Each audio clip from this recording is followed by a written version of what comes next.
You're about to listen to a podcast from the Firearms Radio Network. For more, visit firearmsradio.net.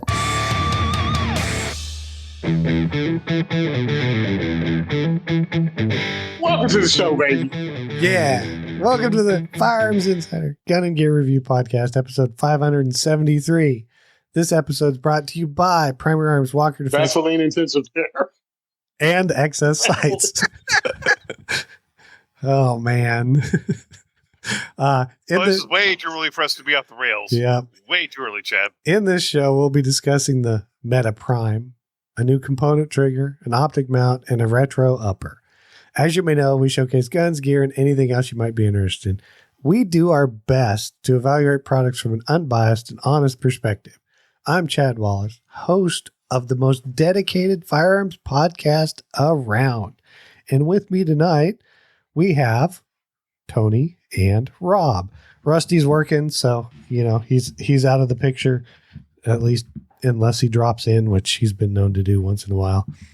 So, now, thanks to Tony, first sponsor is Excess Sights, and for over 25 years, Excess Sights has helped you get on target faster, offering tritium sights in all different types and styles. Low light is no longer an obstacle. Most options come with a brightly colored photoluminescent ring around those tritium. That colored ring makes them work great in the daylight also. Excess Sights has sight styles for everyone. Big dots, ghost rings, standard notch and post, minimalist, suppressor height, all offering tritium options. Available for a plethora of firearm types from shotguns to handguns, Excess Sights has you covered for all your low light sighting needs. Now, very specific product of the week this week is their R3D 2.0s, which are fantastic 3-dot tritium sights, for the Smith & Wesson Bodyguard 2.0. So if you have one of the brand new 380 Bodyguard 2.0s, you can get some Excess Sights for it. And if you use code GGR20, you'll get 20% off almost everything at excesssights.com. But if you happen to buy stuff before this weekend, I think maybe it ends Sunday, they have an Easter sale going on, and I think it's 25% off everything. So, you know, don't worry about using our code if you get in there quick, and you can get 25% off, which is pretty cool. I guess we're into if we did anything cool in firearms, which, you know, I don't know. We might be a bunch of losers this week. Well, Tony won't be. So Tony's never a loser. Tony always does cool stuff. Yeah. So Rob, did you do anything? Firearms? I didn't nothing. But I had a buddy of mine call me up and say, "Hey, I'm smoking some ribs this weekend. You want to come over?" I'm like, "Oh, hell yes, let's go." Well, so, you know, those ribs have it was a horrible weekend. You spent the whole weekend smoking cigars, drinking whiskey, and smoking ribs. That was great. Yeah, okay. Yeah, I was not feeling great. I'm still, you might tell, I still am a little stuffed up, but, you know, of course it was Easter, so of course I didn't. But either way, I wouldn't have done anything because it was Easter. But that's it for me. I mean, speaking of the Excess Sights ad, I did get something cool. It is not hung up yet, but they did send me one of their Excess Sights neon sights. So if you watch live here in the next few times, it will be sitting behind me. I'll probably take the banner down because you never see it anyway, unless I move, and have it hanging up there. So it's pretty awesome. That's literally the extent of what I did. Okay. I pulled some bullets. You know, I was talking about last week, those hot loads. Well, I was like, I'm not even going to chance these in anything. So I just pulled them, and I'll just reload them with less powder because I know what they were loaded at. I know what powder. So all I got to do is just use less powder. You know, it's super easy, but I still had to pull the bullets to dump the powder out. So that's extent of what I did in reloading. So Tony, I know you had a diversity shoot. That's all I know. We had a great diversity shoot. We maxed out. We actually had over 25 people come. And when we have that many people who are at gun for hire range, we had every port. And we got people in. We got new shooters in. They got guys that never tested a gun before. We had a Rutgers professor there from Rutgers. I think it's like Gun Violence Research Center. I think it is. I'm probably butchering the name. But she was there with her assistant, and we actually talked. And it wasn't about meeting anybody halfway. It was about talking about where we're coming from. And I thought it was decent. I hope she took some of the things we had to heart. Again, I told her from the beginning, just like I tell everybody, I'm not trying to change your political persuasion. I'm not trying to get you to become John Wick. My hope at the end of my event is I get you to see that gun people are just normal people. The Second Amendment is a human right of self defense, and I want you to at least be able to safely operate a firearm. If an emergency happens and you have to just unload it and not point it at anyone and make a gun safe. So we had a great time. My guys had some really cool things, including that new Recover Tactical. What do you call that? The Recover Tactical version of Flux Raider. Yeah, I know which one you're talking about. It's their brand. It was the brand new one that they just released. It's kind of like a chassis system, kind of, but your pistol still drops in it. Yep. And as long as the pistol drops in it is Jersey legal, my guy had it there. But I wasn't going to boot anyone out the way so I could grab it. Because, again, we were over max. My max, I try to keep it at 20 people. We had 25. We had to get people in and out and keep it moving. So I didn't freaking tactically follow that one. But we had that there. One of my guys also has a Stonato, which is hilarious. It's the Mac Turkish 2011. What do they call that? Which one is it? The Military Armament Corporation's double stack 1911 9mm. And they make a few different ones. Is it like the full 5-inch version? Gray? Is it the gray version? Yeah. Yeah, that's no. You're confusing that with the TSOS double stack. No, the TSOS. No, TSOS makes. They got them both. TSOS makes. I'm pretty sure Mac makes a gray double stack, and TSOS makes. Well, it's made by TSOS. Makes a TSOS single stack in gray. So they're like they also do a double. But I didn't. They also do a double stack in gray called the Night Stalker. Right. Yes. And the Mac one is very similar, called that. Yeah. Yeah. So the Mac one, he had that, and then he put staccato grips on it because he liked those better. So we call them a Stonato. That's funny. So he had that there. So I didn't get to tactically final it, hosted the event. One of my guys, I'm glad he showed up because I had my 22s. I had the SR22 that I already started the written review of. I had the SR22 there, and I had the Ruger 1022 and the High Tower Armory chassis that makes it look like a suppressed PS90, OP90. I had that there, and they were introducing people with 2 guns with it. The annoying part is we had that garbage Remington Golden Bullet bucket of shit. And Tony's losing it. I understand ammo, the years I've had these Ruger 22s. What I've run through it for the most part is Federal. All right. The Federal multi-pack that I think came in 350 rounds. Or the 525 ones before that. And then the 525 ones, the 325 ones, the 333 ones, Agila, and everything from CCI. Yeah. And then works like a charm. The minute we put those garbage rounds in that someone donated, which now will get pulled out of the rotation and only used in bolt actions, turned my gun into a jam-o-matic. Yeah. I cannot have guns jam when we're introducing people to guns for the first time because they think they're nervous and they think they broke the gun. Yep. That is not a good combo. It's not me being silly or me being vain. I can't have your garbage gun on my line if it doesn't work, and I can't have your garbage ammo on my line because it affects people's introduction to guns and turns into something that could be negative for them. Yeah, and it's weird, and I don't know if it's different plants because I've used that stuff before, and I used it for years and had great luck with it. And then I don't know. And I'm talking years, like 30 years ago. And I used it for like 20 years and it worked fine. And then like the last 10 years, I've bought some and it didn't work as well. Like you'd have missed primer strikes a lot. And typically I can run in my subgun with the 22 conversion. I can run literally almost anything as long as it's high velocity. If I put anything else in it, And it's like, but yeah, and sometimes the federal stuff doesn't have as much power, so it doesn't want to run the subgun as well. But, you know, I've run so much stuff through it, but even it had problems. And I'm like, yeah. And I've had more problems with it. But like, I also have a 22 conversion kit for an AR, and it hates that stuff. It will not run that stuff worth anything. It's like, nope, never. But yeah, if I have a choice, I just buy CCI mini mags. That's pretty much it. I have three Model 60s from Walmart. None. It won't eat it. I won't put it in. Yeah. Look, thank you for donating the ammo because someone donated that box. Right. It's still donated. So no, I don't know what I'll do with it. Maybe I'll sell it to somebody. Maybe it'll be a prize and I'll just give it away.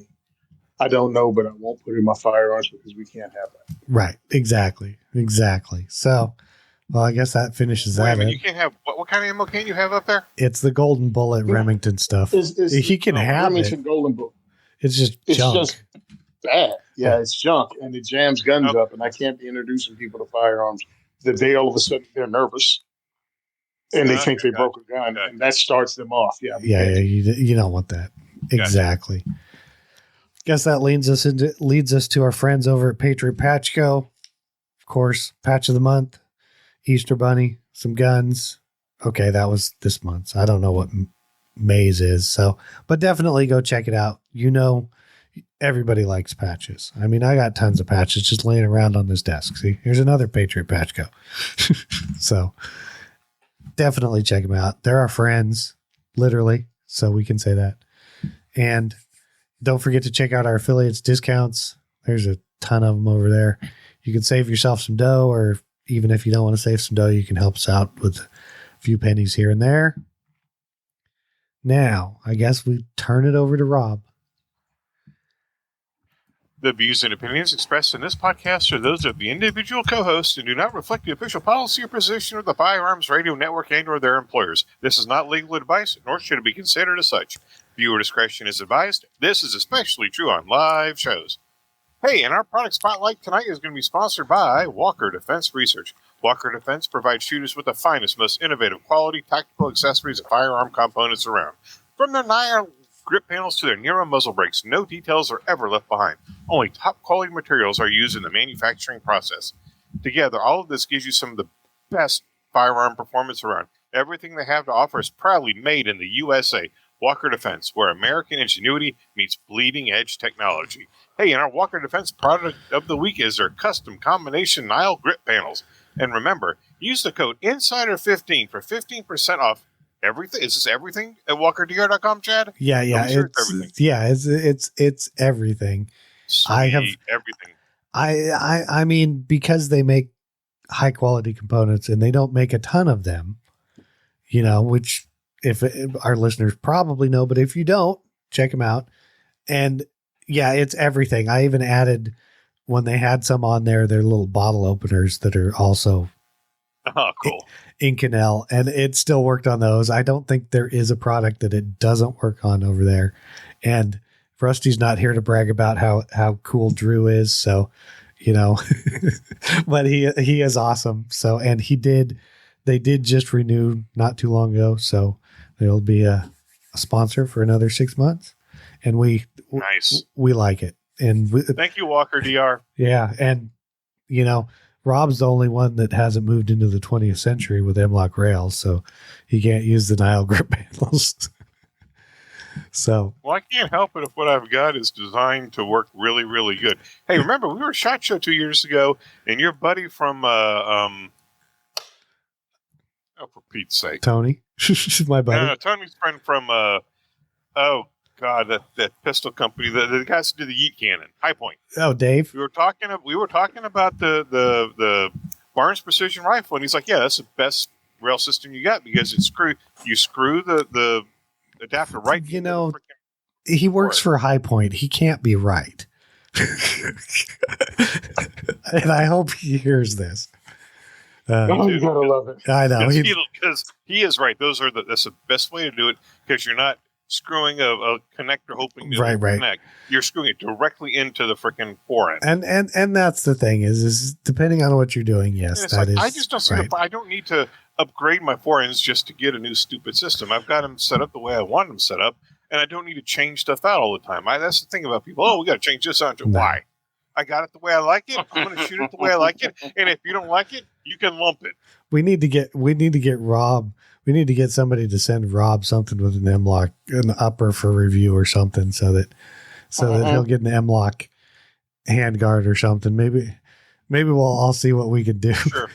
Sure. You can send it to me. I'll test it out and I'll try it. But, I just don't see the point in ditching all the guns I got to buy new stuff. Yeah, I know. And I don't have to buy all these new things. Well, no, you don't ditch them. You just buy new stuff.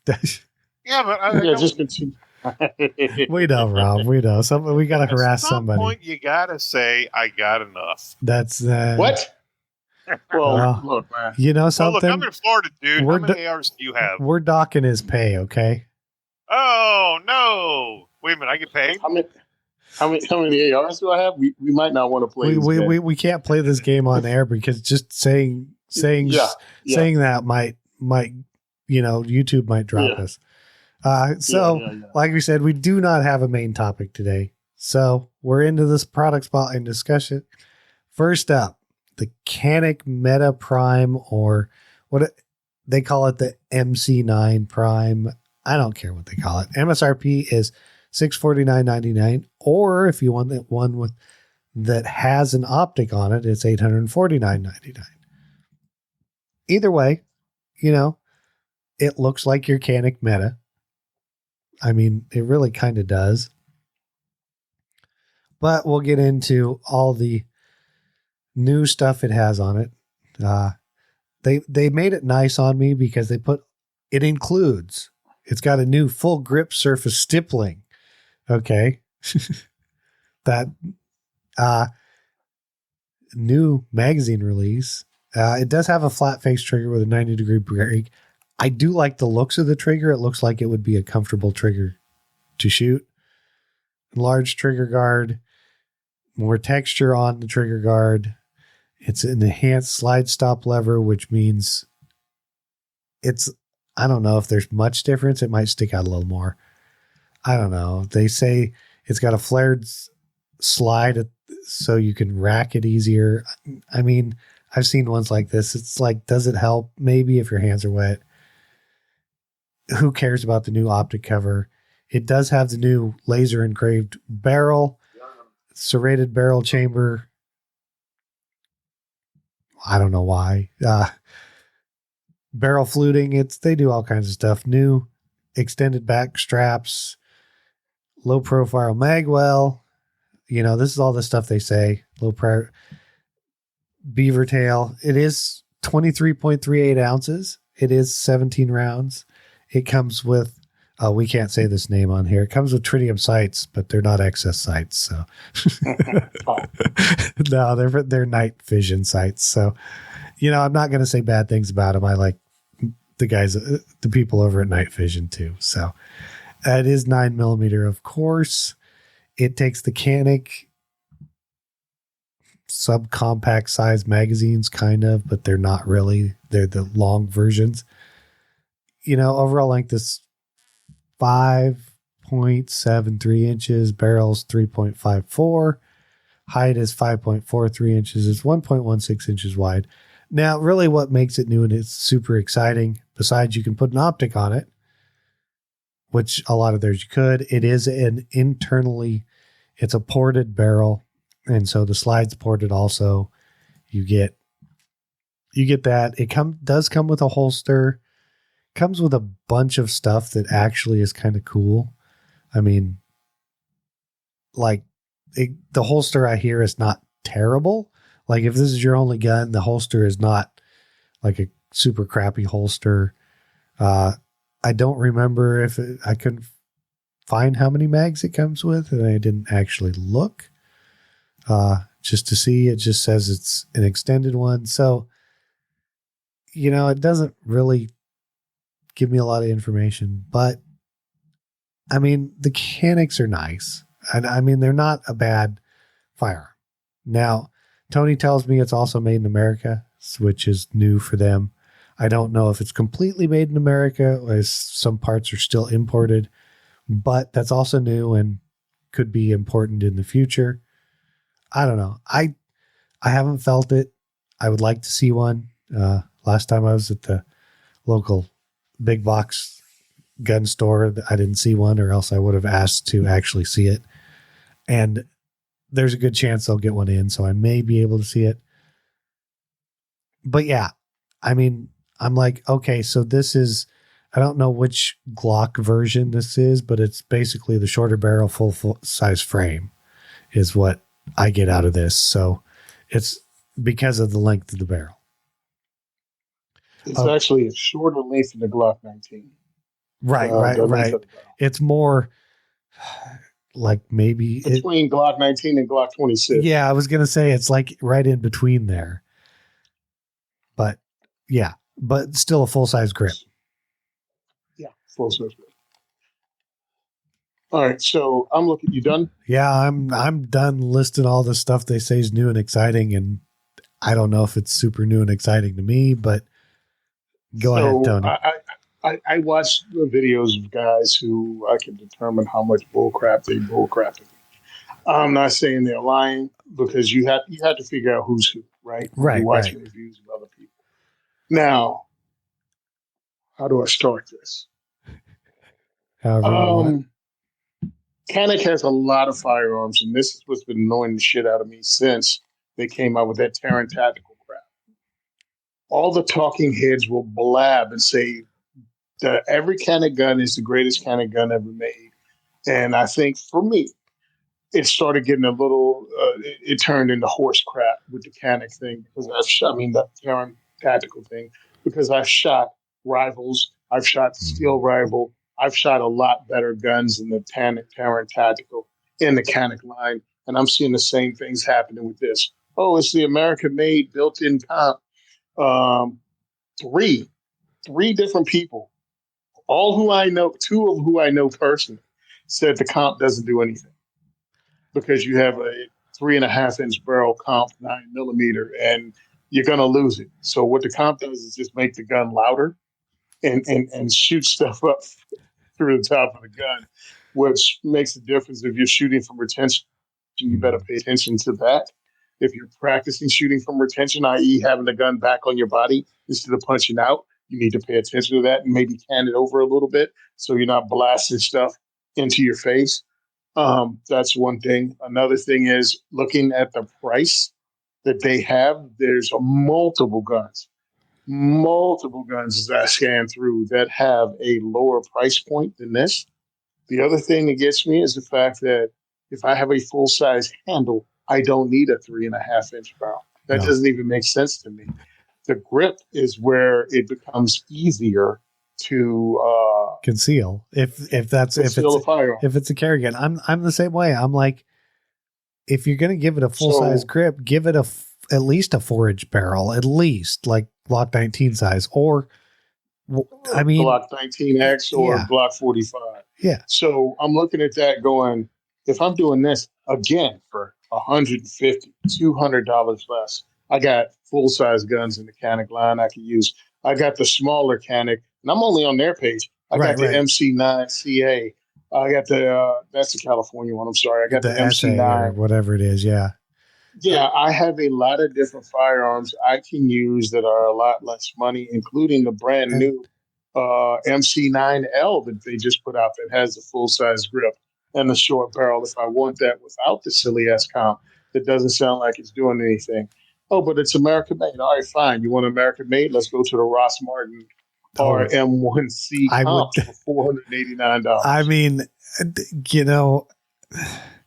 I heard something the other day on the internet because I was listening to podcasts. You know how it is. But it was one of those things where I was like, okay, they were making a point of how you need to compare a gun, like a cheap gun, to an expensive gun in certain aspects. Like, it still not in like fit, finish, function, but more so Okay. so in function. It's like it still needs to go bang every time. Is basically what they were saying. Yes, it's not a $5,000 gun. It's never going to be a $5,000 gun. But Yep. your $250 gun or $500 gun, whichever you're looking at, still needs to go bang every time. It's like I've got a high point. It goes bang every time, and I only spent like $150 on it. and that's the thing is depending on what you get, but like, and then as you get up, you get better quality, you get better life, you get better, the smoothness of it. And so when you compare like something like this to like the Ross Martin, it's like, okay, fit and finish. Yeah. But I'm going to, for like you said, $150 less or a little more than that, you can get the Ross Martin compensated version. It's not a full size frame. It's still a 15 round frame. So a compact frame, but yeah. And the Ross Martin, like you said, I mean, that is probably my most favorite handgun that I've shot, used in the last 2 years. And it's just, and so now, of course, the Mete Prime, I'm like Tony, I'm not into full size frames with short barrels. I'm like, no, that's not the side. I want the other way. I want a longer barrel, like whatever the Glock version is with the 17 slide and the 19 frame, whatever number that is. I have a Lone Wolf one in that way. And I really like it because it's like the frame is what's hard to conceal. The other part just goes down your pants. And also, let's get into this because I've, again, listen to three dudes I know, and they talk about using this as a carry gun because that's the category they want you to check it out in. There is no holster support outside of this. Right. It was the one that comes with the gun. So that's another minus at this point. I feel because it's a Canic, the holster support will be forthcoming rather quickly. Yeah. But until it's there, you have to use whatever they have. And if this is your first gun, like, cool. And you can build your whole thing around this if you want to. I think it's a good idea if you like the gun, if you like the trigger, because again, it's still, but this is not Canic from Turkey. This is not the Canic that has dozens of freaking SKUs. This is not the Canic that's been served around the world. This is a manufacturer that's new. I mean, it's a new manufacturer from a company. You might have teething problems. I know one guy had some issues and he said it broke in after firing some rounds, but keep that in mind also. And then I was looking, $39 per mag on their website. Yeah, $40, $39.99 for a mag. I'm like, really? I mean, I'm like, yeah, okay, I get mags are expensive, but I saw that too because they put it right down below, which is nice. I really give them credit for that on their website because other places it's like, oh, you got to go hump for it on their website, and then they're either $25 or they're $80. It's like it seems like there's like, when you have to go look for them, they're either $80 or $25. It's like, oh, they're only $25, or it's like, oh, great. They just designed their freaking magazines to take Glock magazines because Glock is pretty much a ubiquitous standard that everybody makes magazines for, and you can get them from Magpul dirt cheap. And I mean, I understand why places do, and then it's a whole magazine thing. My only question with this gun is, I'm looking at the one with the optic on it. It looks pretty slick with the optic, but should the sights be a little bit higher in case something happens to your optics so you can still use them? I mean, you can still use it as if that's the problem, then I don't know. There's ways around it. You can learn to just kind of use it as a big circle. When you put the optic on, it just basically negates the backup iron sights. But you can get excess sights for them. Tall ones, I'm pretty sure. Let's go ahead. Let me be the jerk off that I am and tell you straight up. I'm looking at it right now, and it's $24 for freaking Ross Martin mags.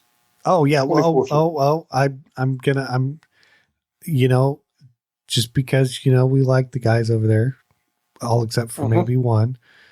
We Like Shooting has a discount code for Ross Martin stuff it's like 30% off. So literally those mags are like $15 a piece or $17 a piece or something. It's So now it's $17 a magazine. And what are you saying?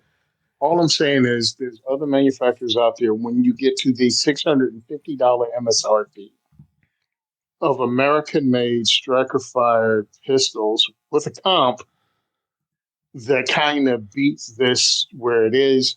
Also, I'm looking at the Ross Martin thing, right? I got mags that are cheaper. uh-huh. I got a gun that's made in America that's already had its 3-year, 4-year run now. It's Same manufacturer. 2 years now. 3? 2. It's only 2 because they technically first released the gun at SHOT Show 2023. Okay. Was it not this year? So yeah, 2024.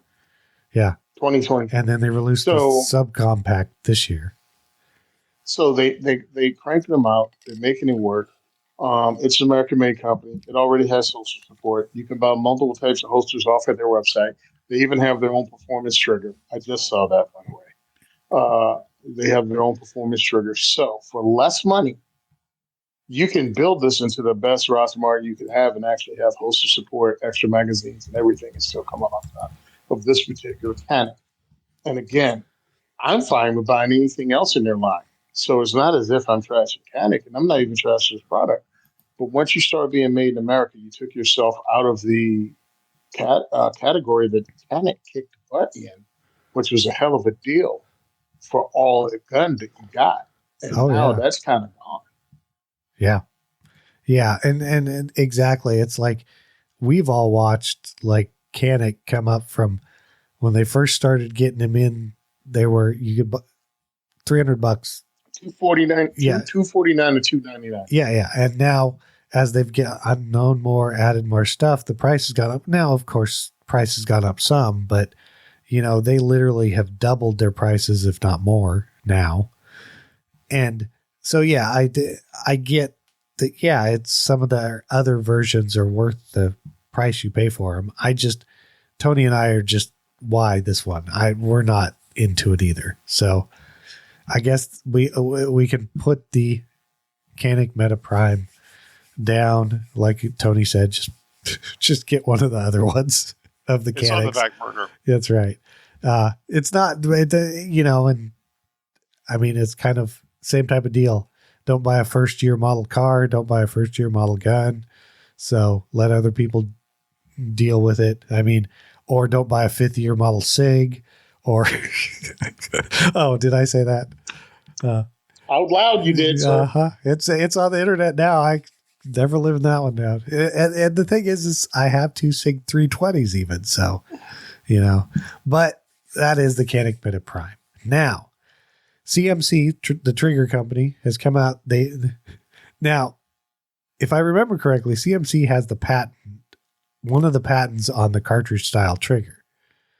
So if you make a cartridge style trigger, a lot of times you have to pay them a royalty fee, which my understanding is it's pretty darn cheap. But that's my understanding. The patent may have expired or something, but they came out with a component trigger, they're drop-in style. It's a true component AR-15 trigger.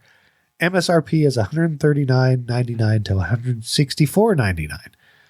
Now, I'm telling you why there's a price difference, because they also have the trigger itself, the component trigger. It looks like standard AR trigger, except the one I put in the show notes is their flat trigger with the little foot on it.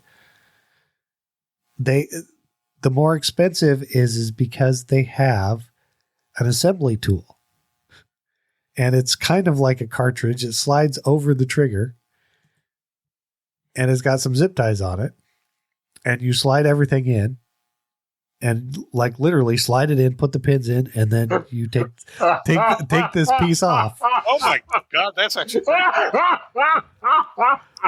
Okay, and basically they charge you $30 for it, or $25 for it. Now, I think that's why Tony's laughing.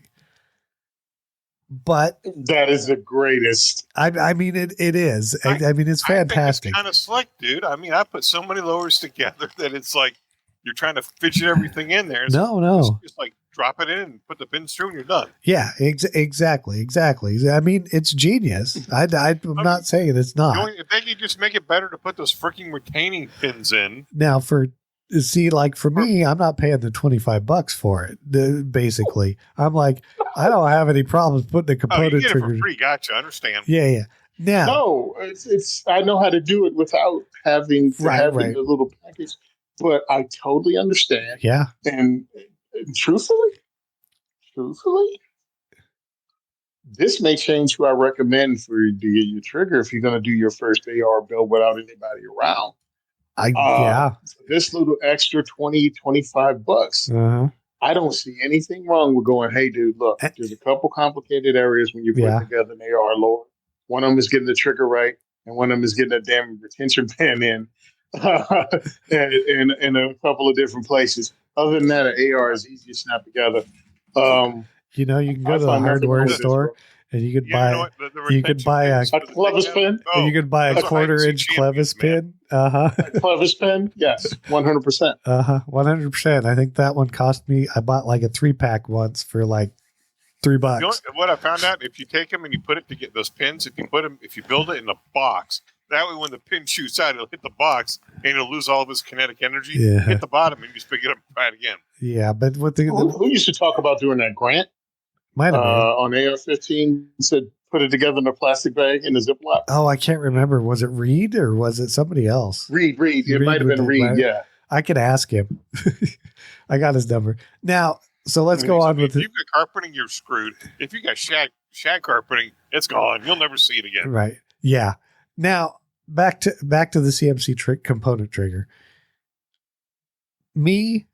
I would really like to feel this trigger, and these are MSRPs, so once they get out in the world, they're probably going to be a few bucks cheaper. But I mean, even at $140 without the assembly tool, it's seems like a decent price, and especially you can get 2.5, 3.5, 4.5, 5.5, and 6.5 pound trigger pulls, all whichever one you select.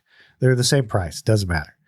So depending on then, of course, you can get a black or a red assembly tool. I don't know why it matters, and they're the same price also if it comes with the assembly tool. I've used, not on my rifles, their normal drop-in triggers, and they're okay. I mean, I have others that I prefer, but for a lot of people, yeah, you can get a great 2.5, 3.5 pound trigger, but I really want to try one of these. I'm like, this interests me, not because I know it has to be made a little bit different than the component trigger or the non-component a little bit, but yeah, it's kind of interesting. I was like, oh, I see that's there. The word you were looking for was cartridge. Yes, the cartridge style. I know. I don't understand. Yeah. Cassette style, cartridge style, 8-track style. Yeah, doesn't matter. Nice. Wow, 8-track. Wow, actually, this installation tool reminds me. This is the 8-track style. The other one is maybe the cassette 100%. Style. Yeah. I agree with you. I have a 3.5. What's his name gave it to us? I don't know. Who gave it to me? No. Argo J gave me a 3.5 pound, and I put it in my 9mm AR. Right. And they kick ass. CMC triggers are really smooth, really nice. I'm going through here, and I think 3.5 is a really good weight. I shot it. I ran them in class, and until the gun itself did a squib load and just jammed the barrel up till we couldn't get it out. It was just a fun, easy to fire, quickly gun. 2.5, I really don't care because it gets me when I talk to people about it. And they're like, well, in case of a self-defense situation, my finger's not on the trigger until I'm ready to shoot. Yeah. And that's the thing is I like 2.5 pound triggers. That's like the ones that I have adjustable that can go down that far. I'll set them at like 2.5 pounds. I have other 3.5 and 4.5 pound triggers, and I like them also. It's just kind of, it depends on what you're doing too. I mean, like if I take it and I'm running a gun super fast, I really like the lighter trigger, but I don't really tell any difference between a 2.5 and a 3.5 pound. Like if somebody asks me what kind of trigger to put in an AR, what pound weight, I'm going to recommend like a 3.5 to 4 pound if they really want something, not if they're brand new shooter, no, but yeah. In my opinion, it's not even how much trigger weighs, but how crisp it is. Yeah. Because I've shot mil-spec triggers. I shoot in competition, accuracy competition, precision competition. And I shot my dissipator in November, and I shot a better 100-yard group with iron sights than I did. And that was with when my dissipator had either ACT trigger in it. I think it had the ACT trigger from, and then ALG. I had my, ALG's ACT trigger in it. And then I fired my M16A4, 100 yards with an optic using the Geisley SSAE trigger. Right. I shot a better group with the dissipator with iron sights, mainly because I suck at an optic. I'm learning that. But the trigger was awesome. They don't have to be super light. They just have to be crisp. You have to know where they break every time. So it's not necessary to go with the lightest trigger every time. And if you need to learn the trigger, you're going to have to learn the trigger regardless of what the pounds are. Yeah. Yeah. And that's the case. They also make a curved version of this component trigger, and they're hybrid, which is like semi-curved. You know how hybrid triggers look. They're like a shallower curve, basically. They're all the same price. So I put this one in there. I mean, they are single stage. They say it works in AR-15s, AR-10s, standard pin size. Go ahead, Rob. I was going to say the thing about this, what do they call this thing? The assembly tool. Yeah. To me, it doesn't look like a one-time use tool. It look not like these the little Glock things where you build them out that you did. No. It looks to me like when you're done with it, you can cut the zip ties. Get some more zip ties, and if you got to build more ARs, you can use this to build more ARs. I wondered the same exact thing, because by looking at their component trigger, it doesn't look that much different than the standard trigger. I mean, it does, but AR-15s are pretty much about the same. I mean, yeah, and unless you go to some of these weird people that design their own stuff, right? Yeah. But I wondered the same thing, because I saw this and I was like, I wonder if you bought the one with that, if you could just like drop a mil-spec trigger in it, put some zip ties on it, screw it together, drop it in, and you'd have the same kind of installation tool. Yeah, I don't know if it'll work for a full auto AR, but I mean, I don't see any reason why it wouldn't work for an AR, and most of the AR-15s that are out there. Yeah. You're getting into some of the weird ones that like SIG makes, or some of these off-ball ones. Yeah. And like they say, I'm down below if you actually go look at their website. The patented assembly tool simplifies installation for component triggers, much like how our original drop-in trigger function, but with removing the permanent housing. I mean, they don't. Yeah. To my knowledge, CMC, they just make triggers. They don't make ARs, so they make their stuff designed for just about everything. Right? Well, yes, they have other companies they own. I think the company that I think CMC, they have an AR manufacturer, and I can't remember who it is that's owned by the same people. I don't remember what it is. What was I going to say? Oh, of course, they give you all the things. It is made from 8620 steel and S7 tool steel, machined within a thousandth of an inch tolerance, and it is DLC coated. So, that's pretty much explains it. And like I said, if you don't want the fancy installation tool, but like Tony said, that makes a great thing. Like if it's your first trigger you're going to install, or if you put it with a parts kit, this trigger with that thing, you get a better trigger, like a high-end parts kit or whatever. So I guess that pretty much covers it. So that was the CMC component trigger. And now I put this in there, and it's the ANVL Yukon or UKON T2 mount. I put the 1.93 mount in here. MSRP is $179. You get them from A&R Designs, which is you may know them from holsters. They've been making holsters forever. And now these mounts.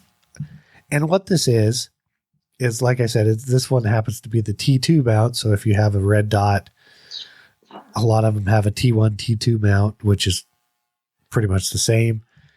And so this mounts the optic, and then it mounts it at the 1.93 height. But it has this built-in set of irons on the mount. So, and the front one is like a standard A2 post. So you can adjust it the same. If you look at it, it's just pretty much the same way. It's got a little detent. You spin it one way or the other. I mean, yeah, your sight radius is now going to be 3.5 inches, but it's built into the mount. So you're not losing anything. Yeah. It's just, you got a mount. It's there. You can mount it to it. Of course, it's made from aluminum.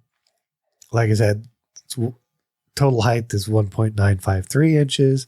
It gives you absolute co-witness. Of course, it's adjustable. Uses that front sight post. It's 6061 aluminum, hard coat anodized. But, some people don't want flip up irons or something, but they still want something besides just a red dot. With prisms nowadays, it's probably not as important, but it's still, somebody might want them. They make them for a bunch of different standard optics. So it doesn't just have to be the T2. They also make standard height ones if you don't want the tall mount. They're all around the same price. They all pretty much do the same thing. They've been around a while. I just was like, oh, these are kind of cool. I guess I'll put them in the show and see what people think. So I think they're kind of cool if it's something you're looking for. Otherwise, yeah, there's all kinds of others out there, but it does have a set of irons built in. So, Tony, Rob, you got anything on it? Not really. Okay. Tony? So I looked at this and I thought it was ridiculous. Okay. Because you have a sight radius that's now. Yeah. It's all right. 3 inches, 3.5 inches or whatever they say. So I have a rifle now with a sight radius of a subcompact pistol. Yeah. I mean, it's a backup. So. Well, yeah, but you know what else can be a backup? Backup sights with rifle meat distance. How about regular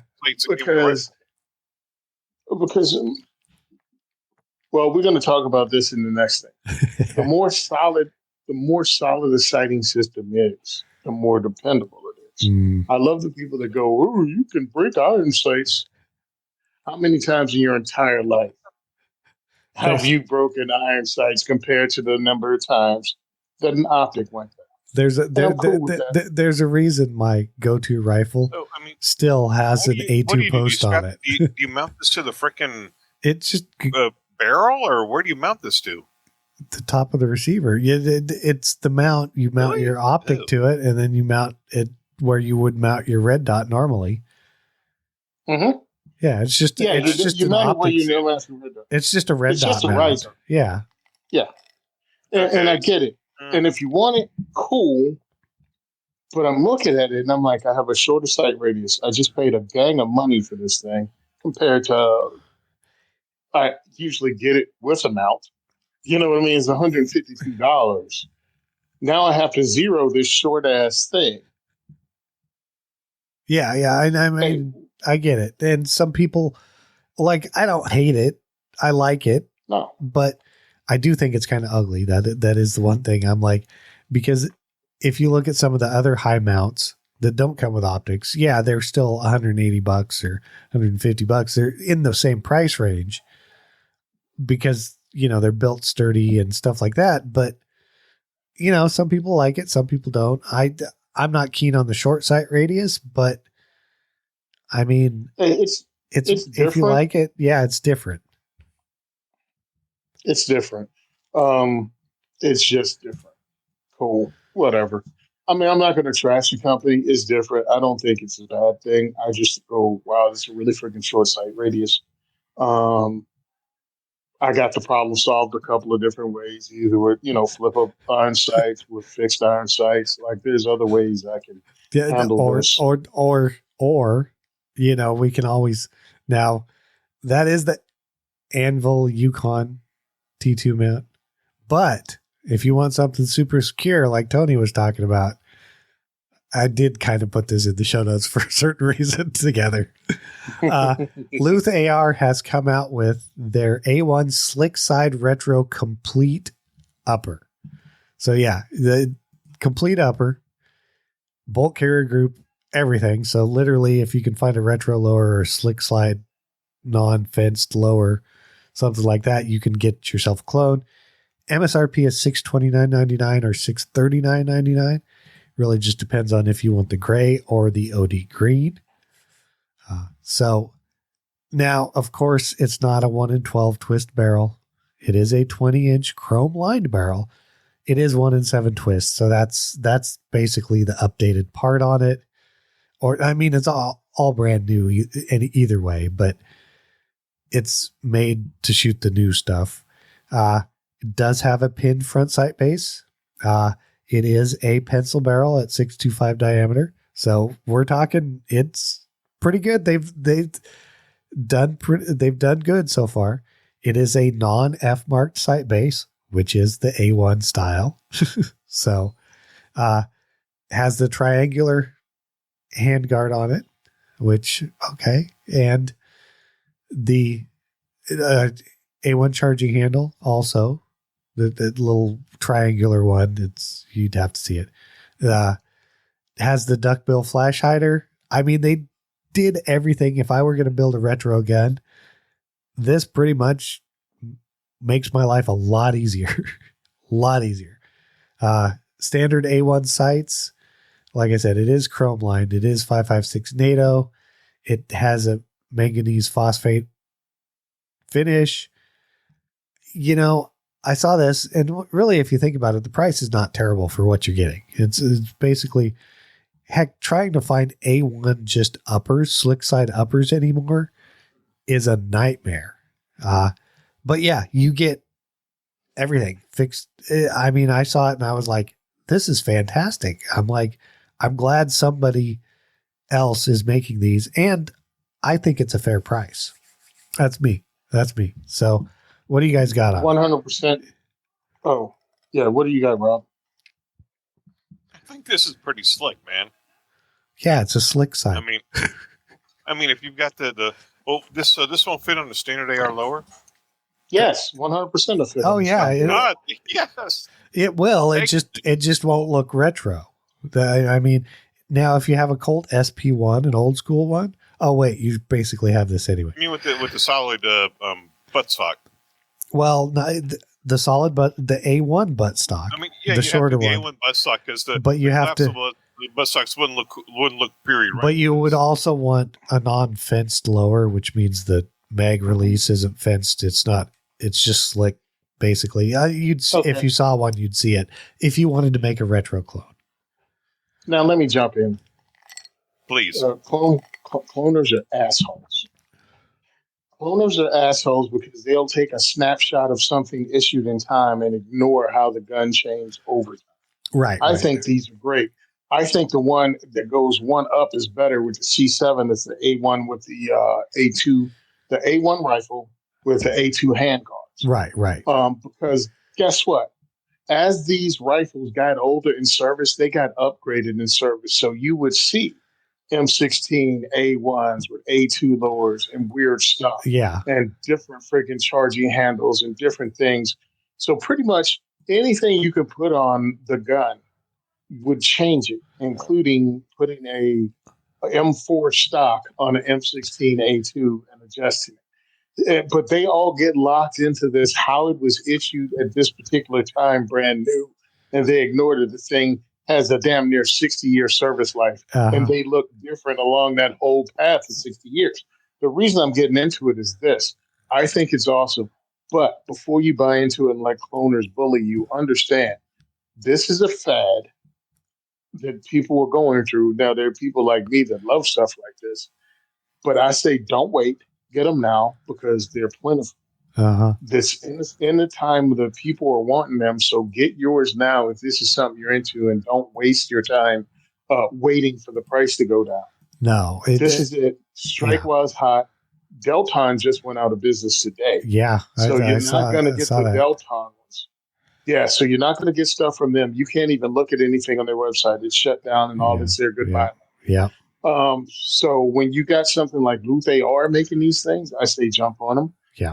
Even if you don't have the lower yet. Yeah, exactly. Grab the upper, because the lower is the easy part. Mm-hmm. But grab the slit-sided upper. It's got a modern twist. So already some cloners are going to hate it because it doesn't have a 1 in 12 or a 1 in 14. Yeah, right. Depends on how far back you want to go. I mean, are we going to talk Air Force guns when they were still called AR-15s? That's right. So I say get it. I think it's a great idea. I think when I went back and I checked out the actual A1 uppers, they call them C7 A1 uppers. Right. That the M16 A2 handguards, I like that even better because on my dissipator, I put a pick rail on top that you can get for $15. Yeah. You can put a light on. Yep. And you can modernize it. So there are all ways to modernize, including putting a red dot optic on it using one of the Israeli gooseneck things. Or what's up? I will, knowing this because I have a few of them. You were talking about optics. If you want an optic on it, if you buy one of the Primary Arms prisms, they will fit through that carry handle hole and mount in the carry handle. So 100%. I love the fact that these are out there. The simplicity of it, because look, the new stuff is cool. But I feel what we're going to go through is the progression of M16s, just like Brownell did. I think Brownell's was just too early and didn't stick around enough with those guns, because I think there's going to be a progression of M16, M16A1, M16A2, M16A4. I think, M16A3 clones. Everything you can do, I think there's going to be a life of that, and I think you should jump on it when it's hot. How many people got rid of their M16A2 carry and handle stuff because it wasn't cool anymore? Well, like, I might still have an A2 carry handle rifle. I got it. I got an M16A4. It's the car version, so it's a 16-inch with short handgun. But I kept it because I think this is cool. Now, on the other thing though is if you do want to modernize, like the slick side retro upper we're talking about, you can still get light mounts that mount to the front sight post. Mm-hmm. There is also that option. But as Tony said, they also brought out the C7 retro complete uppers. I don't know if he saw them or if he was just saying it. And they're $580. So they both brought them both out. So depending on the style you're looking for, they have both of them. I just was like, well, I'm putting the original slick side version in because, I'm old. So when I don't think of it as retro, but Tony doesn't either because we're old. No, but that's what I think of when I think of an M16, original, the slick side version is what I think of. Now that C7 retro upper, what the difference is because it has the thin pencil barrel. Yeah, it still has the same barrel assembly. Basically, it's got an 8. So also, if you're Paul Harrell fan, this was how his rifle was set up. He didn't have an M16A2. He had one of these. Right. So if you want to check it out, I think it's pretty cool. It's a throwback. I think it's effective. A lot of the stuff we have on today's rifles is awesome. But you have to have backup sights. You have to have backup flip-up sights for the most part. If you get the fixed ones, even cooler. Right. Fixed sight post and all of that works great. You don't have to worry about that nut becoming loose, the barrel nut becoming loose and shifting of your hand guard. Free float, I'm sorry, but most people, that free float means absolutely nothing for the most part. Unless you're using the freaking sling to pull back on it like the Marine Corps does at the 500-yard line. It really means very little. Yeah, I mean, it's kind of one of those things. It's like if you got it wrapped up in a sling, than you sign it up for in the sling, and that does help. But yeah, most free float barrels are nice, but they give you a teeny bit better accuracy. But most people can't shoot that much. I mean, what's the spec for an M16 accuracy? 4 inches or something? 3 to 4. Yeah. Yep. 3 to 4 to 100. So yeah, it's not like you can't shoot that with it. So I figured that one would be a hit in here because at least with me it was. So that was the Luth AR A1 Slick Slide Retro Upper. Now, I don't know. I think you can get Luth AR stuff at Primary Arms. But if not, they still seek to provide you the best shopping experience for everything firearms. They have a smorgasbord of products from your favorite manufacturers, including a complete selection of rifles, handguns, firearm parts, ammunition, and shooting gear. Are you also looking for optics that deliver unbeatable quality without breaking the bank? Primary Arms Optics has you covered with everything from inexpensive red dots to top-tier magnified optics. Everything Primary Arms carries comes with a commitment to superior service, quality products, and an expert support team. Now, our Primary Arms product of the week this week is the Radian Raptor Slimline AR-15 charging handle. Not the AR-10 like last week, but the Slimline version. I mean, basically, instead of the wider ones, it's slimmed down, so it's just at the handle part where you charge it. That's really the difference. And you can find everything you need by heading over to primaryarms.com. Now, we do have some listener feedback. It is from YouTube. It is from Ken Joe 39 something. But we appreciate it. It was more a question for Rob. It says, "Hi guys, excellent show as usual." It was on the last one. Rob, did you replace the trigger in your FNX pistol? And no. Okay, so and I'll tell you why, because nobody makes triggers for FN pistols. You can't get them. If you're going to do some kind of trigger job, you'll have to do it yourself. But be careful if you do it yourself, because just be careful. And that pretty much answers if you did, what brand did you get? Well, you can't get any. I don't know anybody who's making trigger for any kind of FN pistols, because FN is not like Glock or SIG where they're making like millions of the things. It's a very, very niche brand and a very, very niche concept. So, yeah, no, you're. I mean, I don't know company. One company, huh, Tony? Who is it? One company makes it. Fudge. I thought you were looking it up. Think about it. Let you know next week. No, I actually found them because I was looking at it, and it's one of the common. Who makes aftermarket triggers is really common. It is not a. It's not starts with CMC or an A, right? Geisley, right? No, it starts with an A. Oh. With what? Starts with an A. Yeah. Did you look it up though? Give me a second. Mainly because I was looking it up because I was at an FN range. Apex makes it. Apex makes the trigger. Yeah. Apex. Okay. Well, okay. All right. Apex makes the trigger for an FN. All right. I'll have to look them up and see what they can do. I'll be more than happy to do that. I have to remember that tomorrow. Yeah. Yep. Yeah. Apex. Yeah. I found it because I was talking to the guy at FN, and this is before a lot of the carry ones. So this is right after SIG got picked up with the Army contract, but FN put their stuff out anyway, and they had the FN Tactical. They didn't have the MRS yet.